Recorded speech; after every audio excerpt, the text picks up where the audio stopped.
Hello everyone, this is Fandom Writer here, and today I have another Capper X Reader fan fiction.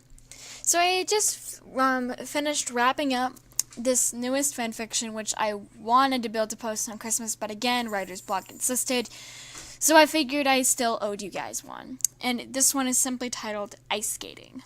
So, let's get started. Snow fell on the windows and the roof of the house as you heard a distinct twinkling in the distance. Capper's first year in Canterlot was coming to a close, and as you waited for him to wake up, you were calling an ice skating rink so you and Capper could go skating. Once you got off the phone, you heard yawning in the bedroom. Now let's switch to Capper's point of view. I yawned and stretched as I woke up. I noticed that your name wasn't in the bed, so I put on my jacket and went out into the living room to see your name staring out the window.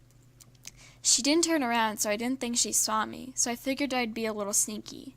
I creeped up behind her and suddenly began tickling her waist and stomach. She screamed at first, but then bursted out laughing. But she then tipped back from her chair and fell on top of me, back first. Now let's go to the narrator's point of view. "Capper, you massive jerk," you said while playfully punching him in the arm as you both sat up. "It's what I do, sweetie," he said with a sly smirk. "I'm glad you're awake, actually. I was on the phone before you woke up and set us up to go to the ice skating rink today. Plus, I got us a private rink all to ourselves." Capper stared at you dumbfounded for a second or two before looking off at the wall. About that. I've never been skating." "Really? Never?" Capper shook his head. "It rarely ever snowed in Cludgetown, and even when it did, it never snowed enough to freeze the water over." "It's okay, I'll teach you. I'll go get ready first." You stood up and walked off to your room before Capper could protest. It's not the fact he didn't want to go skating with you, especially you, but he was just afraid of making a fool of himself. Now for a time skip. You paid for the skates and the ticket to the private rink, and you grabbed Capper's paw off to the rink. You pulled the doors open and looked at Capper, and he faked a smile. He giggled in response. "Capper, relax.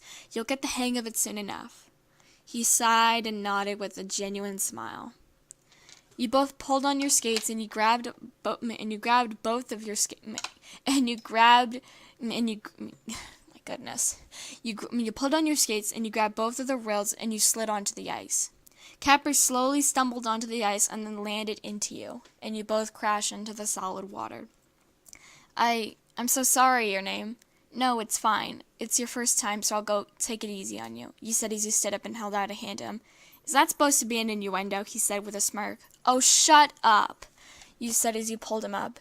Thanking you, he took your hand, and you grabbed his other paw and slowly pulled him further down the rink. His eyes darted around the whole room other than your eyes, and you smiled at his bashfulness. "Capper, look at me." He hesitantly looked into your eyes. "Relax. If you're too tense, you're only going to fall down. Just trust me. Okay?" "Oh, okay." You smiled and pulled him around the ice. Eventually, he relaxed, and you slowly let go of his paws. He held his arms out to balance himself, but despite that fact, he was gliding on the ice all by himself. "Your name! I'm doing it!" You cheered and skated over and hugged him. He tensed up a small bit, but he slowly pulled his arms around your waist. But you leaned forward deeper into his arms, and you both fell back. "Sorry, Capper."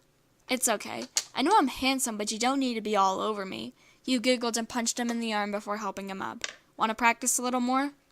"I don't see why not," he said, dusting himself off. "All right, then, charmer." You grabbed his paws and pulled him on the ice again. This was a pretty good lesson. That much was for sure. The end.